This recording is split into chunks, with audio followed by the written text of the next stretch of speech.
The appeal of cartoons. So, in most cultures, cartoons are for kids, and in Japan, it's a little bit different because cartoons are for everybody, and there's definitely adult cartoons not meant for kids, and there's starting to be some in the U.S., but not as many. But adults always say cartoons are unrealistic; they're one-sided. If you think about it, that's correct. But why is that a downside, right? So when I learned English literature, they taught me in school that, with more modern development, characters became more 3D, round, so they call them. Because really, human beings are complex creatures.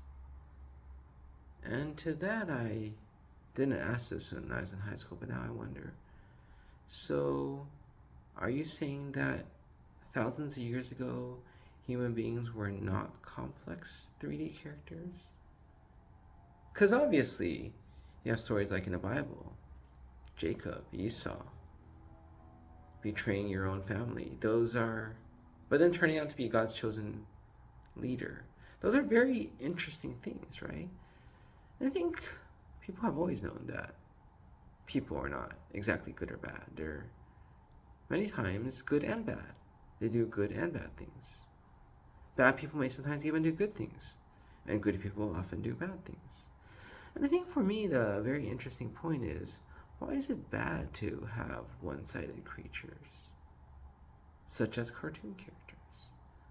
Why is it bad to idolize people and to promote one trait so high beyond other traits that you almost miss the other traits? So I was watching on an airplane One Piece. It's a really popular anime manga, and it was about a guy, Luffy, who wants to be the king of the pirates. He's a very childish character, very loyal, very strong. He could fight well. Sort of doesn't plan ahead. Not really a good king, one would say, or a leader. But somehow he manages. Through it, you see all his crew joining up, and they all overcome their own struggles. And the lesson to be learned is endurance, perseverance, keeping with it, not giving up, even when you are outnumbered, outpowered, out everything. And I think back to the idea of heroes and how it seems like many people today want to do away with the concept of a hero because nobody's a hero, or they change things to be heroes, right? So somebody was telling me that, when we were in school, heroes were people like George Washington and Abraham Lincoln, people who changed the world, people who were huge and influential. And now the heroes are people like Taylor Swift, pop idols. These are their new role models. And I don't know what to say about that. I don't know if I really have thought much about it. But I guess my question is, why is it bad having heroes and idolizing heroes and only seeing one side of them? Because we all know humans are flawed, and many times heroes do bad things. Steve Jobs is widely known as a great guy behind Apple, but he actually stole a lot of ideas. He was very rude to people. He wasn't actually a nice guy to many people. The corporate culture at Apple was horrible. People couldn't stay around for too long. It's much better under, you know, Cook right now. But the thing is, why is it that we can't, or some people can't allow others to have heroes? They think it's immature, childish, like looking at cartoon characters and saying this guy is great, right? Superheroes, if you will. And to that, I would say is it's not so much about the idea that you're ignoring stuff. You are. But it's not that. It's the idea that you have a goal, an ideal, something to follow, right? And when all the world comes crashing down, this is still your Eiffel Tower, your post that's just there forever. This hero can do no wrong will always be good.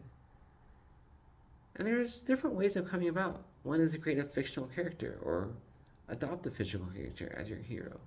There's to have a real character ignore parts of their life that don't fit into that ideal, to that storyline.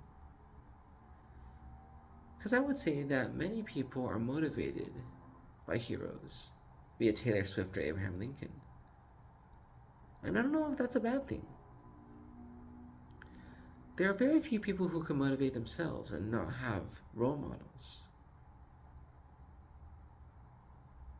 And I think that maybe the people who criticize cartoon characters are well intentioned.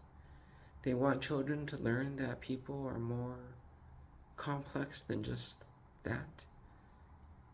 But I don't know that it's good to take away idols, role models, heroes, people you look up to.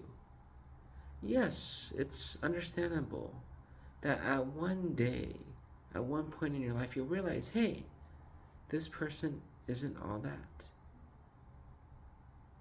But don't you need somebody until then? I mean, we have our parents. We idolize them in the very beginning. I'm everything to my daughter. But one day she'll realize, I'm not Superman. I can't do everything. What happens then? And I guess the response I have to that is, like my friend, you protect them for as long as you can from the harsh conditions of the outside world, to build up their character, their strength, so that when it comes to be that you can't protect them anymore, they can fend for themselves.